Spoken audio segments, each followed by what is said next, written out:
Uh, Hello, Soumya ma'am. Hello.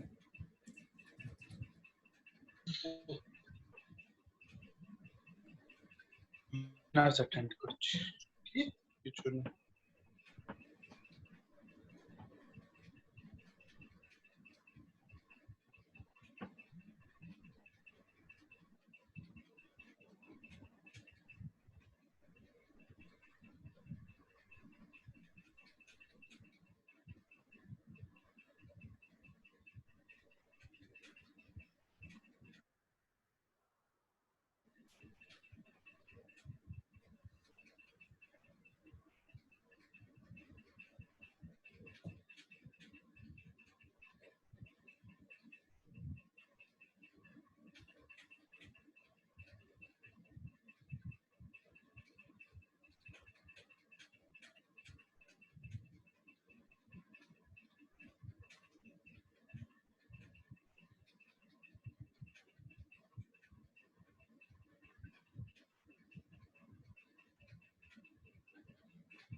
Hello. Uh, Soumya ma'am, can you hear me? Yeah. Yeah, okay. Ma'am, we are good to start. Okay. Hello, everyone. So I would be taking a legal research and writing webinar here. And I would be sharing a writing sample and I'll explain it through that. Let me just share my screen more. Yeah, just a minute now. Yeah. Should I do that? Ma'am, I'm doing it. Just a minute now. Okay. Ma'am, you can do it if you want, actually. It will be there just in the. Yeah. So this is a writing sample, and through this, I am going to tell you how to do legal research and writing. Now, there are various steps involved in legal research and writing. The first being how to choose a topic. Now, you should choose a topic which is analytical in nature. Hello, am I clear? Yes, ma'am, but actually, do you have? Yeah, now it's coming. Earlier, actually, the screen was not coming, so that's why. Oh, okay. Yeah, now Is it's it fine visible. now? Yeah, now it's visible. Okay. So, so the first step in legal research and writing is to choose a topic. Now, this topic should be analytical in nature and it should add some value to the existing jurisprudence. Now, for example, in this writing sample, you'll see that the topic is critically examine the doctrine of contractual estoppel and highlight its significance for banks. Now, the contractual estoppel as your topic, it wouldn't really convey the meaning. So you need to take a broad area, research in it, and then pick up certain issues from it, and then frame a topic around these specific issues which plague a particular broad area. Now, after you have chosen the topic, the second thing which you should do is to structure your research. So a lot of times what happens is that people don't know when and how to begin their research. You should always begin your research from secondary sources. Now, secondary sources would be articles and blogs available online. So, for example, if you are researching on contractual estoppel, now go to Google, write contractual estoppel, take out all the material you possibly can get your hands on contractual estoppel. Read through that. not only understand what's given there, but also interpret and understand the issues which are deeply embedded in those particular articles. Jot down the points and make a set of research questions and sub questions within that. So once you have these research questions and sub questions ready, then you can actually structure your article. So you will know what all is going to go in the article. After you are done with this particular thing, you can then start to actually research the various research questions which are given there. So for instance, you make a set of 10 to 15 research questions. Pick up each research question and then go further deep into that. Then conduct an independent research on each of these research questions, and you will see that you will get a barrage of information. The next step is to streamline this information. After you've done an in-depth thorough research on all the research questions, you need to figure out what is relevant to your particular article. That's when the topic again comes into relevance. Study the topic and see what exactly would be relevant to the topic per se. For example, it says critically examine. So take out all the points which will help you frame arguments against the doctrine of contractual estoppel. Also highlight its significance for banks. So then you can take all the articles or all the points which are specific to a particular industry, in this case, say the banks. So that's how you are going to actually structure your research and begin researching on a particular topic. Now, once you are done with jotting down the points and creating a structure for your research and doing all the preparatory work, you start to write. Now, one most important thing which has been noticed is that people often pick up passages from a particular article or a blog that they are reading, and they paste it in their own research document. Now, this practice is called plagiarism and is unethical and also punishable in certain jurisdictions. Now, you should not verbatim copy paste anything which you find online. So there are a few things where you can actually lift paragraphs. One of those is a case law. Now, you can see here in the first 2-3 lines, there are a lot of case laws which have been cited. Now, when you cite a case law, you should always give the citation for the same. You will see there are 1, 2, etc. mentioned here, which is the footnoting which has been done here. Now, So now you will see here that the citation to those case laws are mentioned here as footnotes. So if you are citing a case law, you have to give the citation. Now, this paper has been done in an OSCOLA style of citation. The Blue Book 19th book citation is also available online. So what a citation style exactly is the way you would cite a particular case or a particular article or a particular, maybe a particular paragraph out of a case law, etc., or a particular statute. So each citation style has its own ways. For example, in this particular OSCOLA style, you write a citation of a case in proper letters, not in italics. But in Blue Book 19th edition Blue Book citation, there would be certain italics letters also involved in the same. So those are the minor differences between different citation styles. What you need to do is you need to find out 19th edition Blue Book citation style online.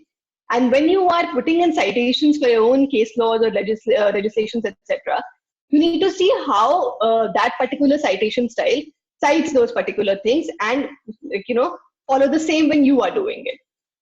Now, so when you are citing case laws, always include the citation. Another time when you would need to bring in the case law citation is when you are lifting a paragraph out of it. There are a lot of times when we lift a paragraph out of a particular judgment and we put it in our research paper, primarily because we think that we won't be able to explain it that well as the judge has explained, or we do not want to dilute its meaning. So, for example, something of this sort has been done here. Now, here again, when I say that this representation will lay down in the particular judgment, I have cited this. So if you are taking a particular paragraph out of a judgment, cite that. If you are writing the name of the case, cite that as well. Another thing would be if you are referring to a book. So here you would see there are citations from Chitti on contracts.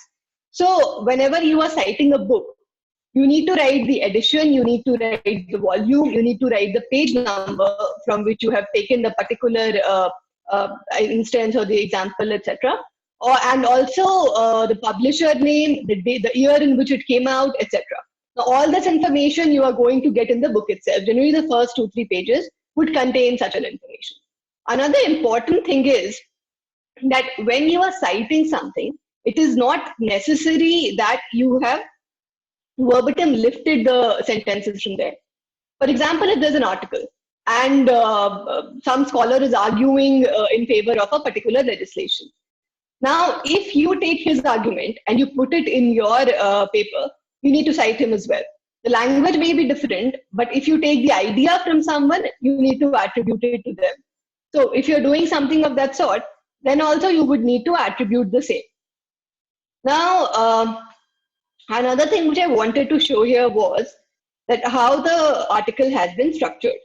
So, yeah, you would see it begins with an introduction where you're talking about various case laws and how this particular doctrine came into being. Then it goes on to why is it important for banks, because that's what the title talks about. So you need to establish a connection between the what and the why. After that, you would come to the operative part of the paper, which is the critical analysis of contractual estoppel. It's always better to put forth your arguments in points. So for example, you can put a subheading here and then you can move on with your argument. When you are giving your argument, you should always substantiate it with primary sources. For example, case laws, legislations, or maybe, policy notes, etc. So you would see here, there would be a lot of case laws mentioned here. There's also for example here, Wilker and Galli, 2 authors have been cited. So when it's written here that this particular statement has been picked up from their book or their commentary, again you will see that there's a citation here.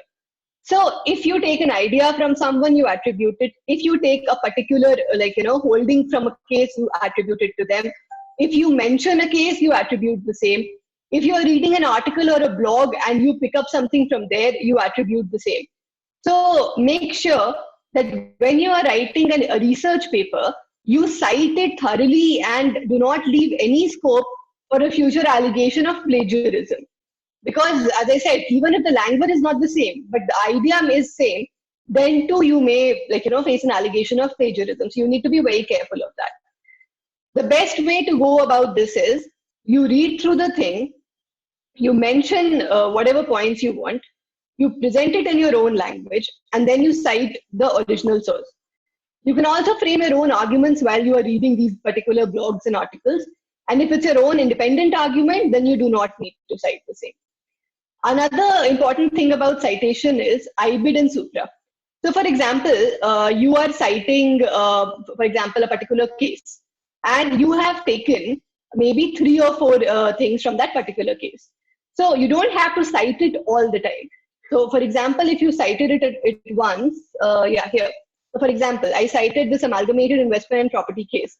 Now I took another statement from that and I mentioned it right below it. So if it's on the same page, then we'd use the term IBID. IBID means that the following statement is from the same source. Or if that particular thing is on a different page, then you put supra here. Supra means that again it's from the same source, and you will say n.1. It means you have to refer to the first footnote. So here the first footnote would have that particular case or that particular thing from which that statement has been taken. So you don't have to keep citing the same sources again and again. If you take more than one statements or more than one arguments from a particular source, you can use IBID and you can use supra. So also when you are citing an article, you need to cite the author's name, you need to cite the title of the article, you need to cite where it has been published. And if it's an online article, for example, a blog or maybe a news article you found in a newspaper, etc., you also need to mention the date on which you visited that particular website. And you also need to mention the particular date on which the particular news article came out. For example, if you're for example, you gave the example of a legislation and some legal development which happened maybe 8 years, 10 years ago. Now you can put a source for that. But the person who's reading it, if they know that this happened 8 years, 10 years ago, then they're actually going to go ahead and check if this still holds good. That's why it's important always to mention the year of your source, because that is going to help the reader decide the currency of your argument, like how current your argument or your paper is. So that is again something which you need to do. Now, yeah, so also when you are mentioning the sections in a particular act, you need to mention the section and the full name of the particular act. Again, if if it is something which you have referred to repeatedly, and if you're referring to the same thing in the same page, then you have to put title. If you are referring to the same act in subsequent pages, then you have to put supra. So you would see there is a lot of supra and IBIN mentioned here. So that is because, for example, supra n.14, it means the 14 number footnote, that's the source, and that's why here I have mentioned supra n.14. So yeah, that is there. And apart from that, once you are done with citation and research and all that, make sure when you are writing, it should be very logical and it should convey a clarity of thought, I would say. For example, write in simple English. Never use very fancy English words, because then your reader might find it difficult and they might lose interest in the same. So always aim to explain what you are writing rather than show off what you know, or big words are aren't really the best way of presenting your legal research. Make sure your article analyzes something. Make sure your article conveys arguments. It has to be argumentative in style and not theoretical, because otherwise you wouldn't be adding to to the existing legal jurisprudence on the same. Another thing which I wanted to draw your attention to was that an academic research paper and a blog are two different things. So when you're writing an academic research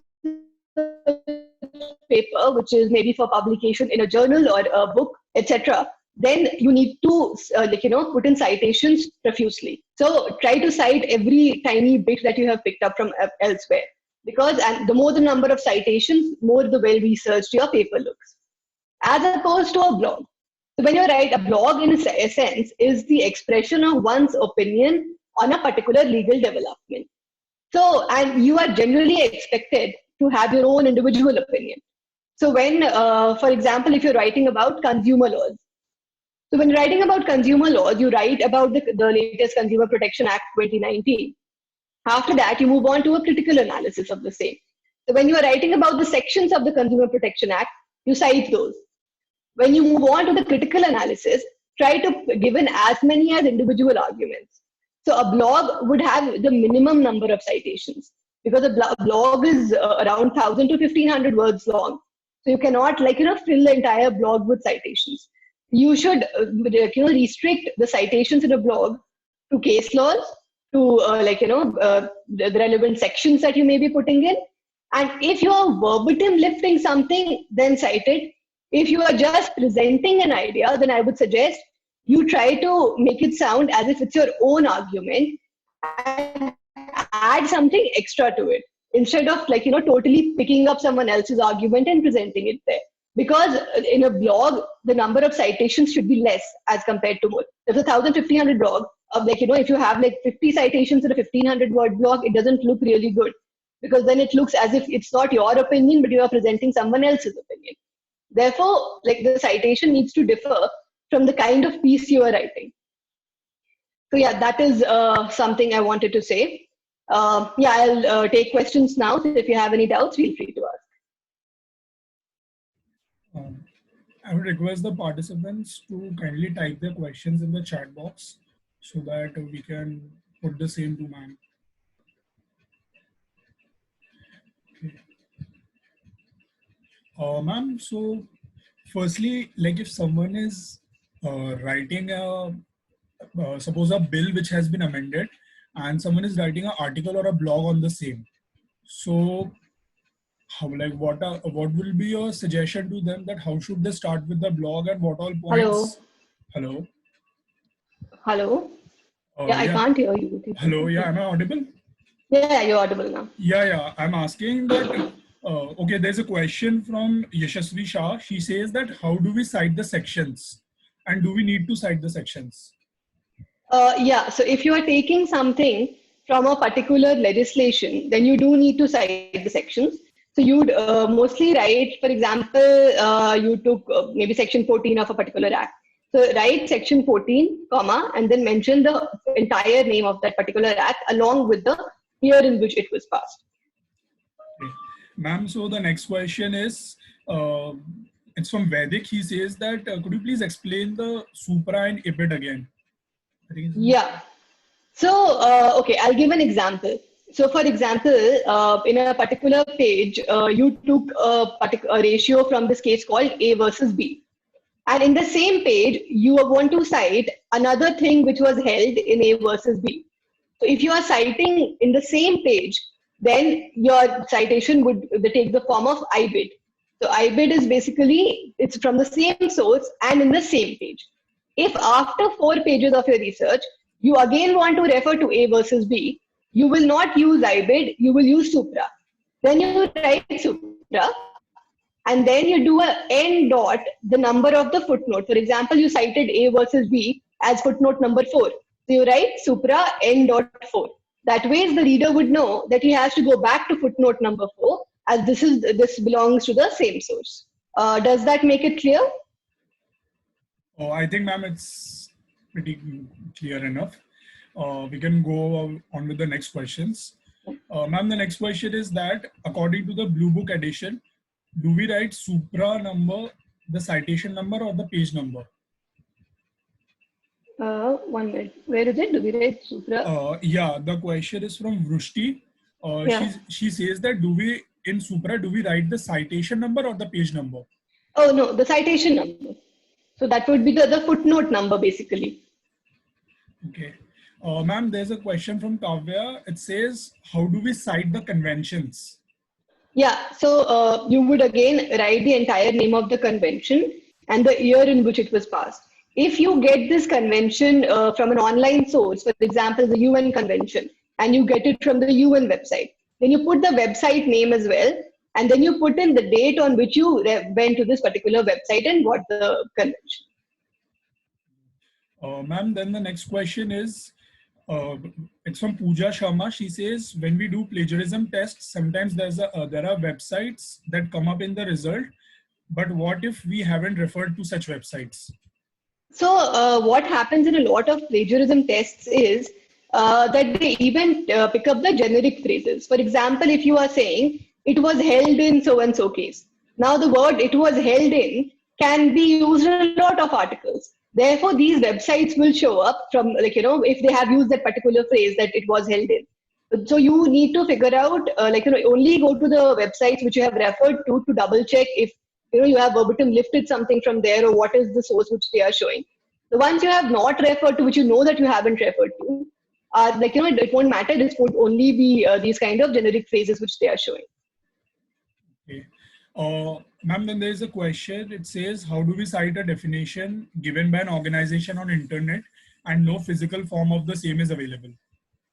Pardon, can you repeat that? Yeah, ma'am, how do we cite a definition given by any organization on internet and no physical form of the same is available?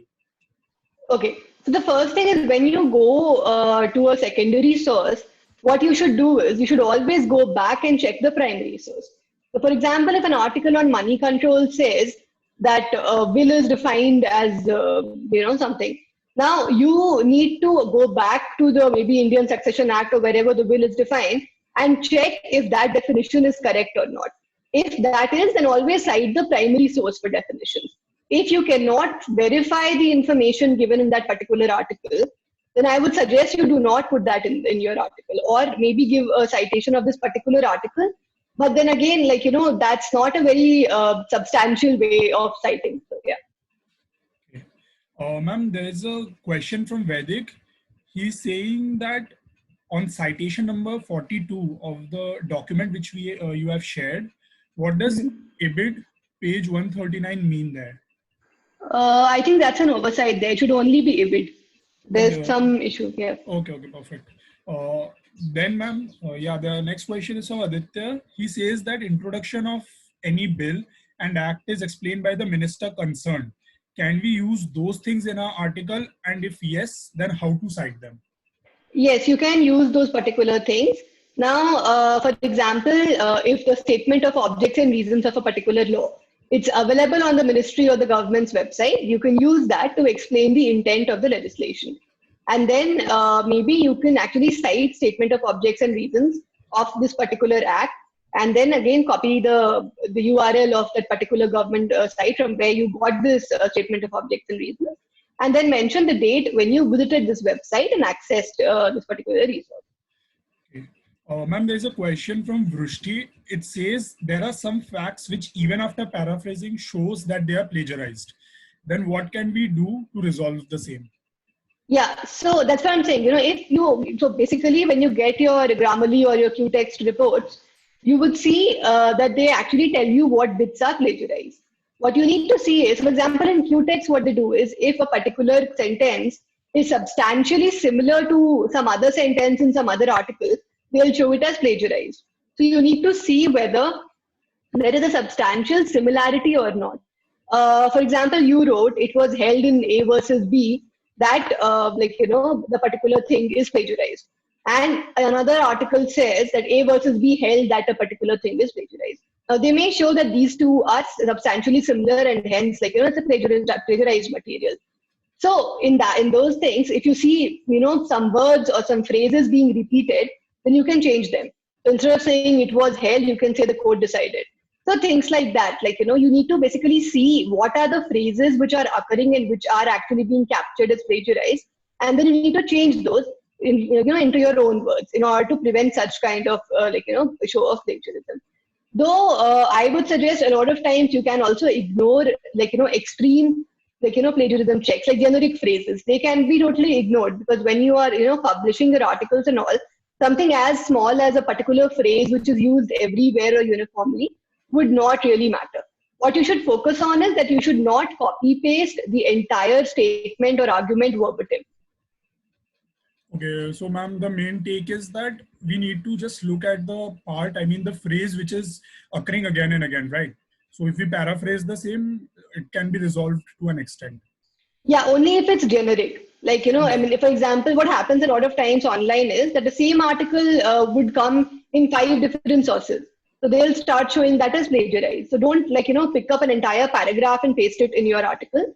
Put it in your own words. But if there's a generic phrase which would keep coming as a plagiarized thing, then you can ignore that or maybe write it in slightly different manner. Thank you, ma'am. Ma'am, there's a question from Kashish. She wants to know that what is the difference between IBID and Supra? Can they be used in the same sense or they differ at some point? Okay. So IBID is something which is used to cite the same source on the same page. And at the same time, Supra is something which is used to cite the same source on a different page. As I gave an example earlier.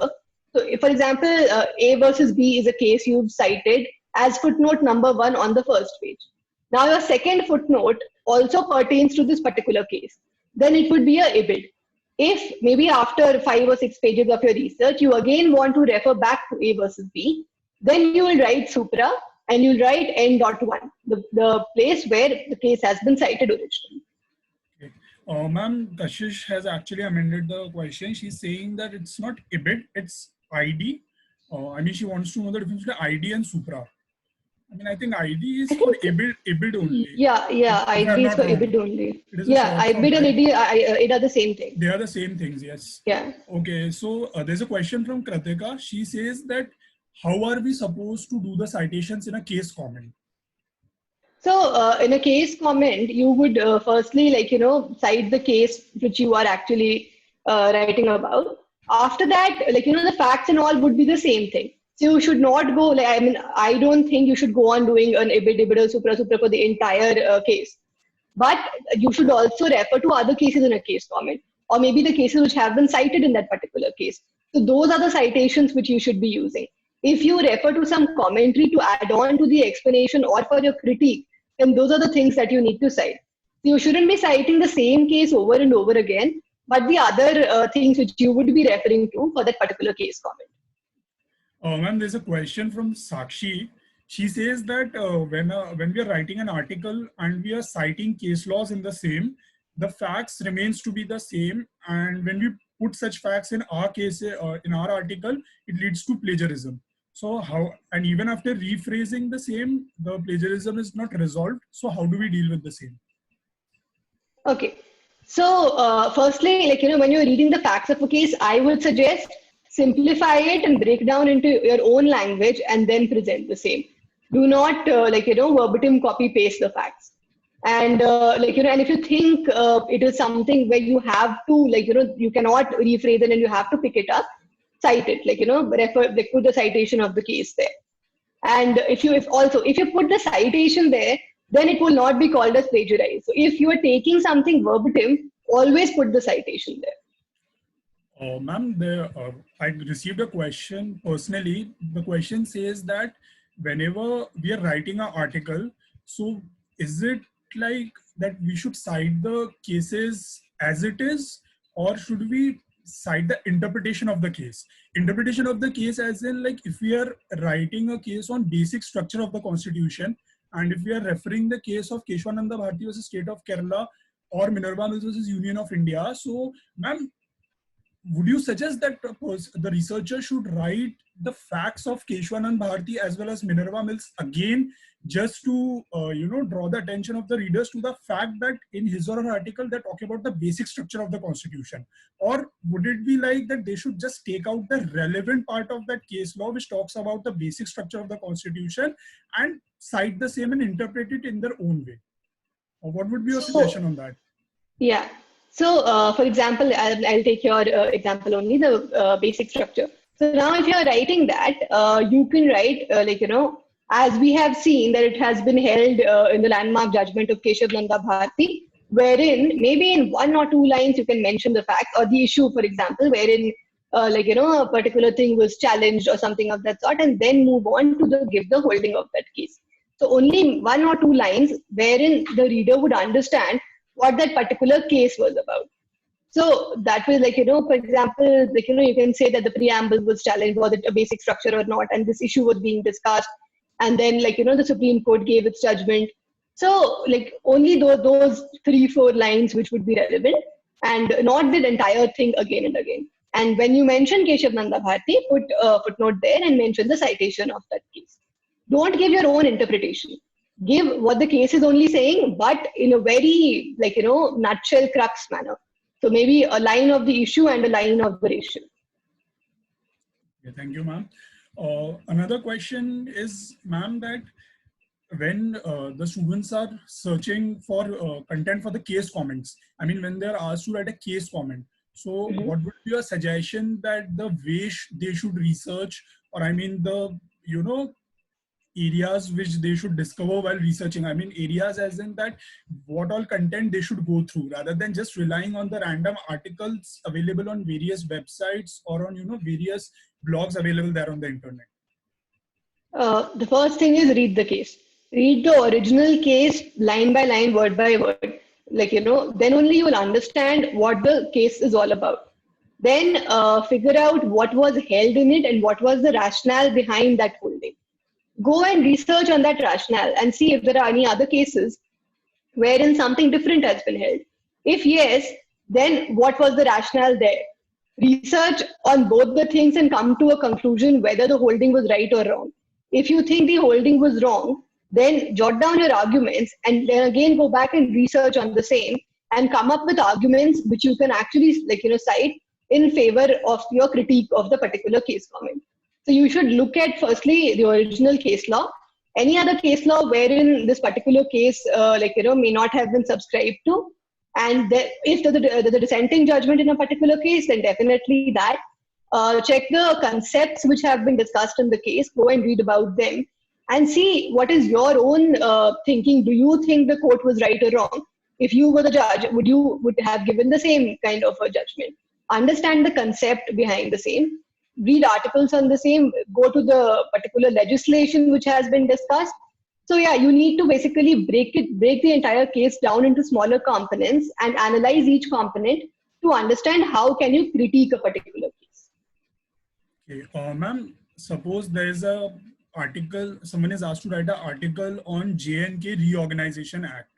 Mhm. So now when they would think of writing an article on the same, so what all things, they should research about, or how they should start with the article?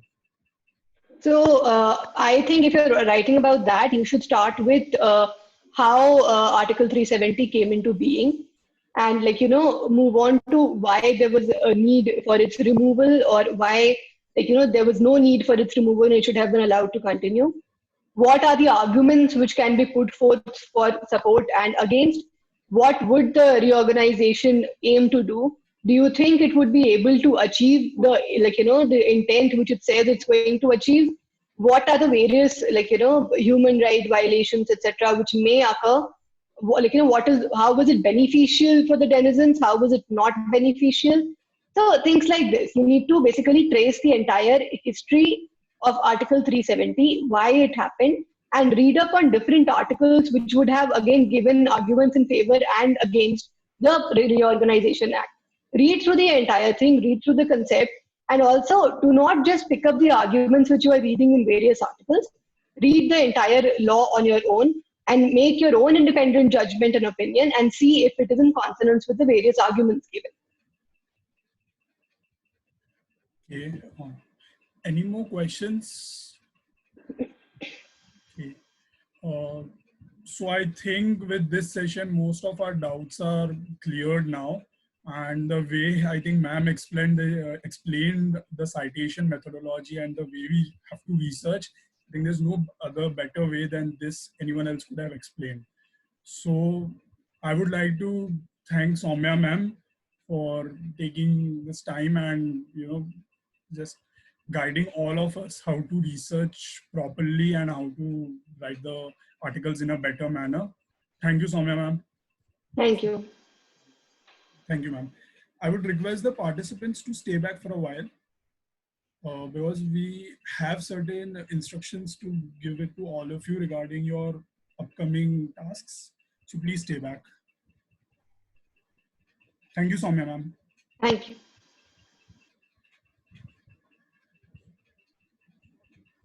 Hello everyone, I'll be just unmuting all of you. So before I unmute you, I would request all of you to please speak one by one if any more doubt is remaining in your minds regarding the citation or the way you have to research.